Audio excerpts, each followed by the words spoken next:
Hello friends, एक बार फिर से स्वागत है आपका हमारे यूट्यूब चैनल में। तो आज के इस वीडियो में हम डिस्कस कर रहे हैं यहाँ पे बीएड का नेक्स्ट टॉपिक।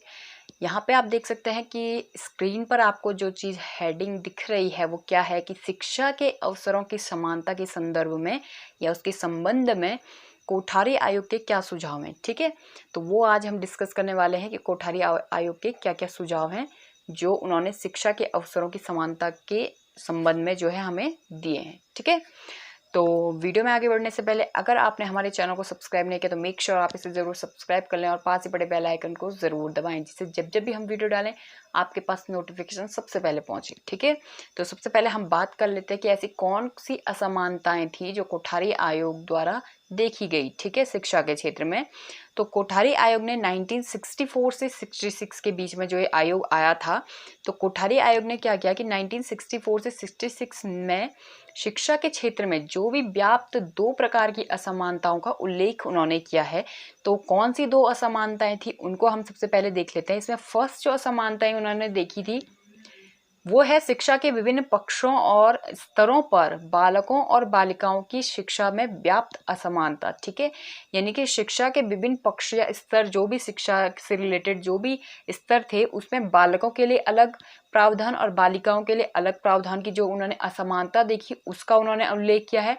सेकंड, उन्होंने उल्लेख किया उन्नत वर्ग, पिछड़े वर्ग, अनुसूचित जातियों और अनुसूचित जनजातियों की शिक्षा में व्यापक असमानता। ठीक है, कि मीन्स हर एक वर्ग के अलग अलग ढंग से शिक्षा प्राप्त करने के क्या थे, जो भी तरीके थे, तो उनमें भी क्या थी, असमानताएं थी, तो उसका भी उन्होंने उल्लेख किया है। ठीक है, अब उन्होंने क्या किया कि इन दोनों प्रकार की असमानताओं को दूर करने के लिए कोठारी आयोग ने क्या सुझाव दिए हैं।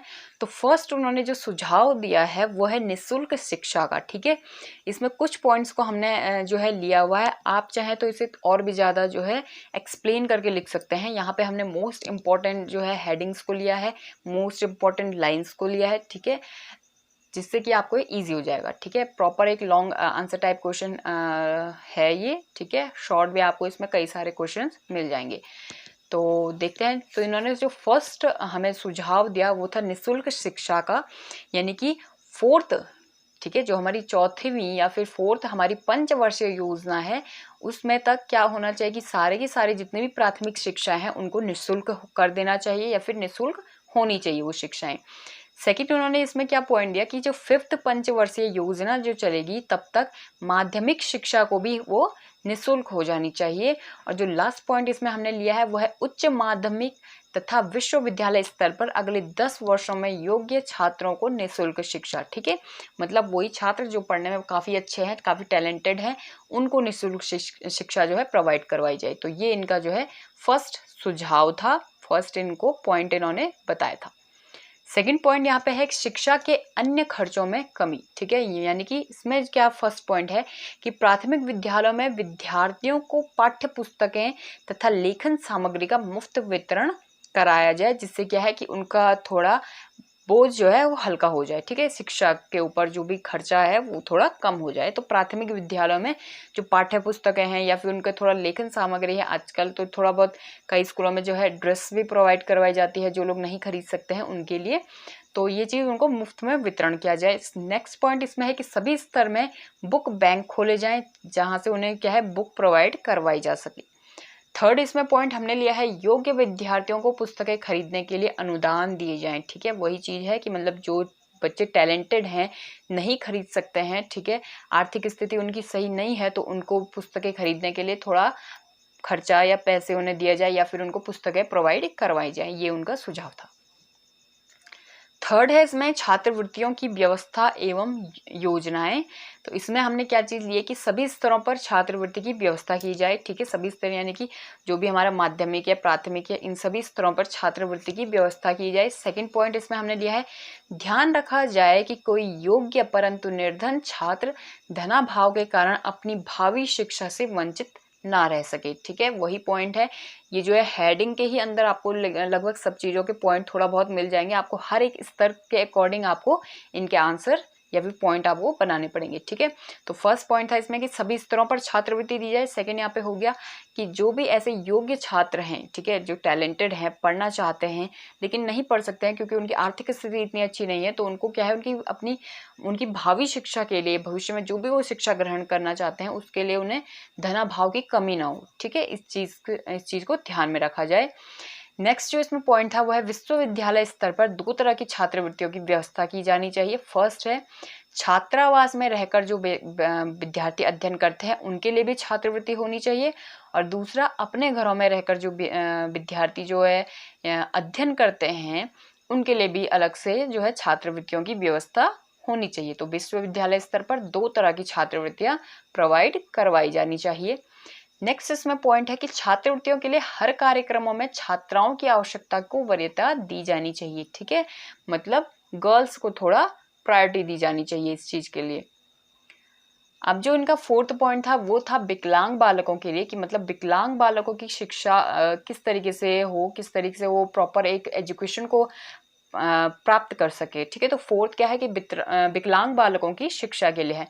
तो इसमें जो हमने फर्स्ट पॉइंट लिया है वो है अंधे, ठीक है, या फिर जो बधिर बालक होते हैं में से लगभग 15%, ठीक है, 15% को वो मंद बुद्धि जो बालक होते हैं उनकी जो टोटल नंबर होगा उसका 10% को जो है शिक्षा प्रदान की जानी चाहिए। ठीक है, मतलब ऐसा नहीं है कि जो इस तरीके के बालक हैं उनको बिल्कुल ही नेग्लेक्ट किया जाए, बल्कि उसमें क्या है कि जो अंधे या फिर बधिर बालक हैं उनमें से 15% ऐसे बच्चे होने चाहिए जो क्या है एजुकेशन ले रहे हो या उन्होंने एजुकेशन ग्रहण की हो, और वहीं पे जो मंद बुद्धि है उनके 10% क्या हो ऐसी संख्या होनी चाहिए, ऐसे नंबर ऑफ स्टूडेंट वो होने चाहिए 10% जो एजुकेशन को प्राप्त कर रहे हों। ठीक है, नेक्स्ट इसमें पॉइंट है प्रत्येक जिले में विकलांग बालकों की शिक्षा के लिए कम से कम एक विद्यालय अवश्य होना चाहिए, जहाँ की क्या है कोई विकलांग जो मतलब अधिक अक्षम बालक है, ठीक है, वो क्या है अच्छी तरीके से मतलब अपने ही स्कूल में ठीक तरीके से शिक्षा को ग्रहण कर सकें। तो प्रत्येक जिले में एक ना एक जो है विकलांग बालकों के लिए स्कूल अवश्य होना चाहिए, ये भी उनका एक सुझाव था। नेक्स्ट जो इसमें एक और पॉइंट इसमें लिया गया कि विकलांग बालकों को शिक्षा देने वाले शिक्षकों को विशेष प्रशिक्षण यहाँ पर दिया जाना चाहिए ताकि वो अच्छी तरीके से एजुकेट कर सके जो है विकलांग बालकों को, ठीक है, अच्छी तरीके से प्रशिक्षण वो दे सके।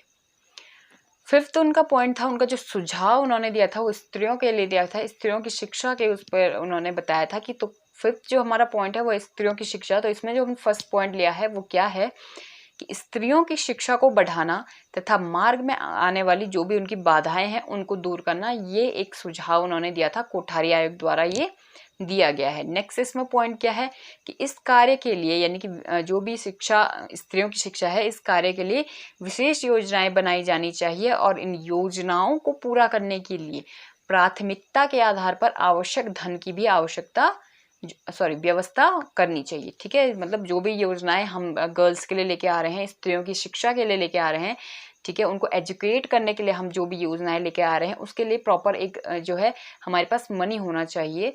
ठीक है, आर्थिक जो है धन की काफ़ी आवश्यकता होती है क्योंकि इन चीज़ों के लिए, तो ये चीज़ जरूर होनी चाहिए ताकि जो है प्रॉपर इन योजनाओं को फुलफिल करा जा सके। थर्ड इसमें पॉइंट है कि स्त्रियों के प्रशिक्षण एवं रोजगार के अवसरों में वृद्धि की जानी चाहिए। ठीक है, क्योंकि वही है कि जब वो शिक्षा ग्रहण करेंगे तो सिर्फ शिक्षा ही तो नहीं ग्रहण कर सकते ना, उनको प्रॉपर प्रशिक्षण और रोजगार की भी उनको आवश्यकता होगी, तो इस चीज को भी देखना है। ठीक है, सिक्स्थ इसमें पॉइंट उन्होंने पिछड़े तथा आदिवासियों की शिक्षा के ऊपर दिया है। क्या पॉइंट्स है यहाँ पे देख लेते हैं, और वीडियो अगर आपको हमारा पसंद आ रहा है तो मेक श्योर आप इसे जरूर हमारे चैनल को जरूर सब्सक्राइब करें। तो चलिए देखते हैं 6 पॉइंट की पिछड़े तथा आदिवासियों की शिक्षा के लिए इन्होंने क्या चीजें बोली हैं। फर्स्ट पॉइंट जो हमने यहाँ पे लिया है वो है अनुसूचित जातियों तथा पिछड़े वर्गों के बच्चों के लिए छात्रावास की व्यवस्था होनी चाहिए। ठीक है, सेकेंड इसमें पॉइंट है कि विरल आबादी वाले क्षेत्रों में आश्रम स्कूल स्थापित किए जाने चाहिए। ठीक है, जो काफी दूर के क्षेत्र होते हैं वहां के लिए। नेक्स्ट इसमें पॉइंट है कि प्रथम 2 वर्षों तक शिक्षा का माध्यम जो है जनजाति की भाषा में होना चाहिए ताकि उनको प्रॉपर जो उनका बेस है वो उनको समझ में आ जाए अपनी ही लैंग्वेज में। ठीक है, उसके बाद का पॉइंट है आदिम जाति की भाषाओं से परिचित अध्यापकों को ही वहां पर नियुक्ति दी जानी चाहिए, ताकि वो वहाँ के बच्चों को काफ़ी अच्छी तरीके से एक्सप्लेन कर सकें जो भी वो एजुकेशन उनको प्रोवाइड करवा रहे हैं। और जो लास्ट पॉइंट हमने इसमें लिया है वो है माध्यमिक तथा उच्च शिक्षा स्तर पर विशिष्ट शिक्षण की व्यवस्था करनी चाहिए। ठीक है, अब जो हमारा लास्ट पॉइंट है वो है यहाँ पे क्षेत्रीय असंतुलन की यहाँ पे बात की जा रही है। ठीक है, तो यहाँ पे क्षेत्रीय असंतुलन में हमने फर्स्ट पॉइंट क्या लिया हुआ है, आप यहाँ पे देख सकते हैं। फर्स्ट पॉइंट हमने यहाँ पे लिया है कि शैक्षिक नियोजन एवं विकास के लिए जिले को बुनियादी इकाई के रूप में स्वीकार करना चाहिए। अभी पूरे क्षेत्र की बात हो रही है यहाँ पर। ठीक है, उन्होंने क्षेत्रीय असंतुलन की भी बात यहाँ पे की है। तो शैक्षिक नियोजन एवं विकास के लिए जिले को बुनियादी तरीके के रूप में स्वीकार करना चाहिए। और जो हमने यहाँ पे एक और पॉइंट लिया है, आपको स्क्रीन पर दिख रहा होगा, यहाँ पे एक और पॉइंट है, वो क्या है कि राष्ट्रीय स्तर पर विभिन्न राज्यों में समानता और निष्पक्षता की व्यवस्था केंद्र सरकार को संभालनी चाहिए। ठीक है, मतलब सारे ही राज्यों को समान तरीके से समान योजनाएं प्रोवाइड करवा करके, मतलब वहाँ के अकॉर्डिंग, ठीक है, योजनाएं जो भी वहाँ के एम्प्लॉयज़ को या फिर जो भी वहाँ के स्टूडेंट को, जो भी वहाँ के एजुकेशन डिपार्टमेंट को आवश्यकता है, वो योजनाएं उनको प्रोवाइड करवाई जानी चाहिए, ताकि वहाँ की जो आने वाली जो पीढ़ी है या आने वाले जो भी बच्चे हैं वो काफ़ी अच्छी तरीके से एजुकेट हो पाएँ। तो आज की वीडियो में बस इतना ही। Thank you so much.